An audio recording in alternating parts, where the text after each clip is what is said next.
The Dharma, incomparably profound and exquisite, rarely met with even in hundreds of thousands and millions of kalpas.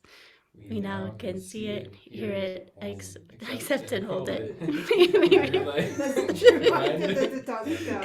Yes.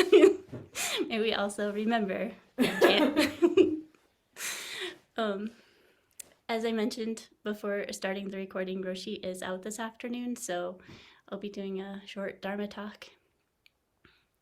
This is the second day of Sesshin, and it's been a really deep session from the very start, so kudos to all of us for our efforts, those of us on Zoom and those of us here in the Zendo. And because it's such a deep session, it can bring up things, especially on the second day. The first day, sometimes it feels easier to go deeper. And then the second day, sometimes it can just feel really challenging.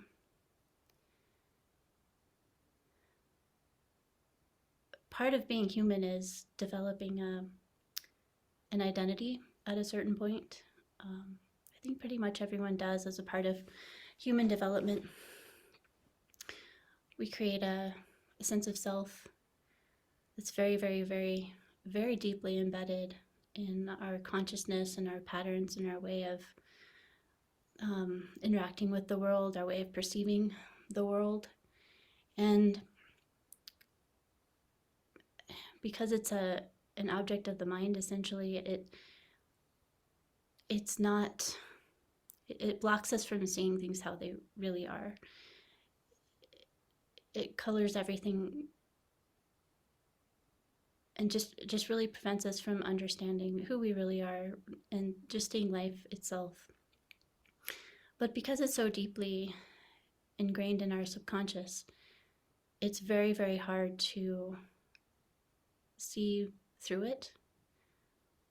And it's almost like it seems to have a life of its own. So as we go deeper in our practice and we start to bump up against the edges of that identity, it's almost like it fights back and will throw up all kinds of obstacles. One of the most common and easy obstacle is distraction, thinking about other things we'd rather think about. Pain also can be an obstructive pattern that can come up, not just because we can create a lot of tension when we're sitting, but also because this deeply held identity, like I said, kind of seems to have a life of its own and will throw up that as an obstacle also. This is not to say that we are not creating it 100%, and we once we are able to see through it, we can see how we are creating all of this ourselves. But in the midst of trying to see through it, it feels like it's happening out beyond our control, these obstacles that can come up. And there's also another type of obstacle, and that is, psychological difficulties. There could be grief coming up for all kinds of reasons, sadness, anxiety, fear at a certain point will come up. And all of those emotions, all of those obstacles ultimately aren't real and can be seen through. And the way to do that is to fully open to them. Sometimes it can feel like if we can just breathe harder, kind of force the out breath to go further in a tense kind of way, it almost pushes the obstacles out of the way, or seems to. But what's most effective is relaxing into it and just fully opening to the exact, precise nature of the obstacle. It's almost like in archery when you feel like you've really gotten the bullseye, which I've never done, but I'm guessing that's what it is like. It's what it feels like in Zen. It feels like you've really got the bullseye once you've really, really get a sense for that obstacle, whatever it is for you. Because once you really do fully experience it in its totality and at its core, it disappears, it dissolves. You realize there was actually no bullseye, no arrow, and you're free to a certain extent. It's certainly a process. It's a process that has to be gone through over and over and over again. But each time I do it personally, I see that there's just this much deeper place to open to. It's worth all the effort involved in getting there.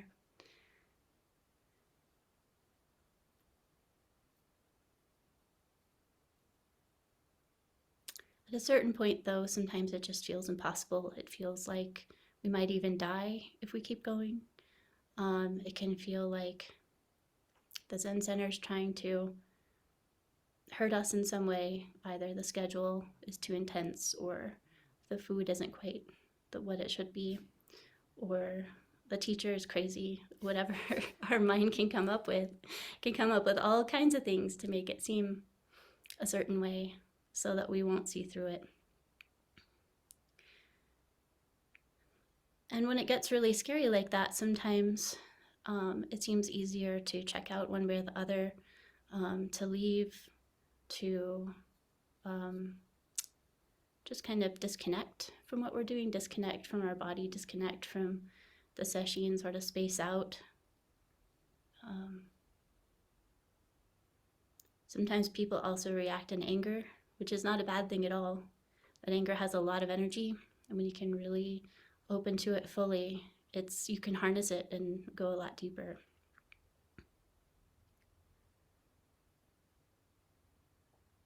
But the essential point is that what's so incredibly effective is fully opening to whatever mind state is right before us, no matter how frustrating or impossible it seems, just fully opening to that sense of frustration, the sense of impossibility, the sense that we can't quite do it. If we really, really, really feel it completely, we see right through it. It might take a while. It might take a few sessions. It might take a few years. It might not take very long at all. It might take 5 minutes or no time at all. It's eminently possible in each moment to do that. On a personal note, I was nervous about doing this talk today and during Kinhin, which is the walking meditation we do in between the sittings. I just opened to that feeling of like, wow, I really can't do this. I don't know what I'm going to say. I hope I don't say something that's unhelpful or harmful. And so I just opened to that feeling. I chose not to believe it as a reality, because it wasn't, and just opened to it fully.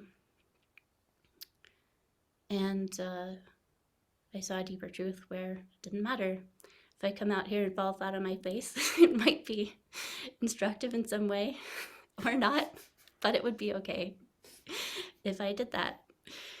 And that process is something that in my daily life, I sometimes forget that I can do, but every time I do, remember that anytime any challenge comes up, anytime I feel like I can't see things for how they really are, just to open to that sense of feeling blocked, just to open to it and question and go deeper through the breath. And then things open up again.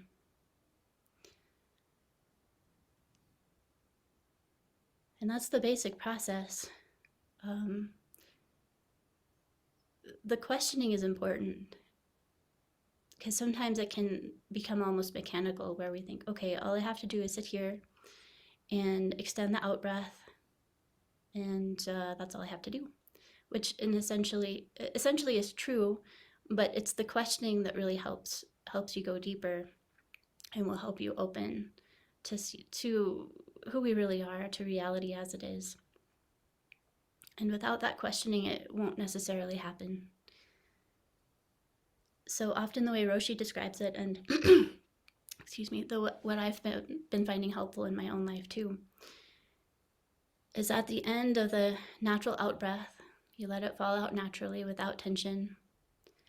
And then with curiosity, you extend that breath gently, but for as long as you can. And then at the very end of that breath, often there will be a little bit of a shift where things might seem more clear. You might have an insight. You might recognize you've been hanging on to a delusion. Again, speaking from experience. And then you breathe in naturally without tension, and you do it again. Not hanging on to the last moment or the last breath. Each breath is new. So each time you let the breath fall out and then extend it as long as you can. And then there might be another sense of release, sense of opening, sense of peace or calm maybe. And then again, you breathe in. And again, not holding on to any ideas about what that new breath is going to be like or what you might see at the end of the breath. It's all a process of letting go each time. And it really is just a miracle every single time. Just this miracle of existence opening up before us every time that we're able to do that.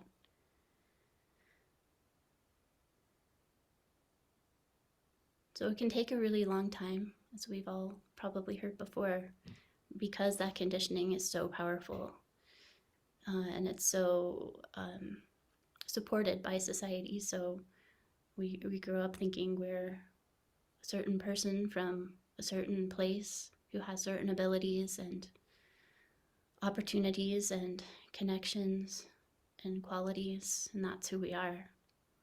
And it keeps getting reinforced by society in various different ways. And so that's why it can be really helpful to practice with a group of people who also recognize that conditioned self, one, may not be real, and two, that it causes a lot of suffering. There's absolutely no benefit in my mind. Like as I go further in practice, there's no benefit I see to hanging on to any idea of who I am. It just causes suffering, whether that's low-level boredom, as the Buddha called it, dukkha. There's the just basic unease, displeasure with the world, and that can range from that just simple displeasure, boredom, onto extreme suffering. And the practice offers freedom from both ends of the spectrum of suffering, whether it's extreme suffering or just simple boredom, because it helps us open to this living beingness that we are that's it never dies, it never dulls, it's just a perpetual spring. But as long as we're hanging on to any idea of ourselves, we can't see it.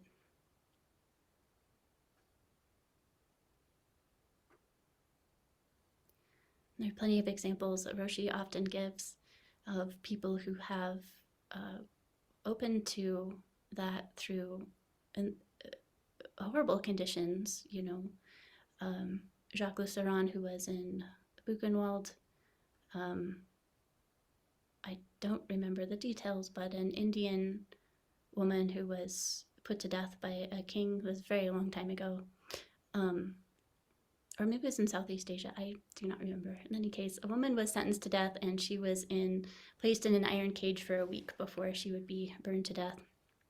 And a monk went to speak to her and taught her how to do zazen. Every day came and checked on her, answered any questions she had, and she just sat completely absorbed, going deeper and deeper and deeper in each moment. And when it came time for her to die, she did simply let go without any problem. And she must have had a deep insight to be able to do that. So even under extreme circumstances like those, people can come to awakening. And Roshi often says sometimes it's easier for people in extreme circumstances to come to awakening because they have that impetus behind them. but it also is challenging for a lot of obvious reasons. So I'm grateful that we have this Zendo where we can sit in comfort and relative comfort and have the time in our lives to just fully devote to our practice in this very peaceful valley with the support of people who are so dedicated to their practice.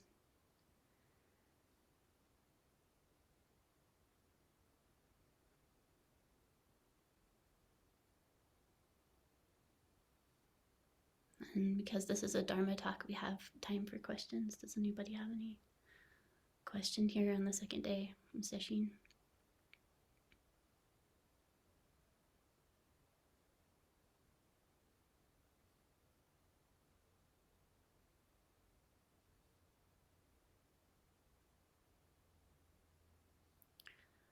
Well, I say we go back to sitting, and it's been, as I always say, such an honor to be here with everyone and sitting together.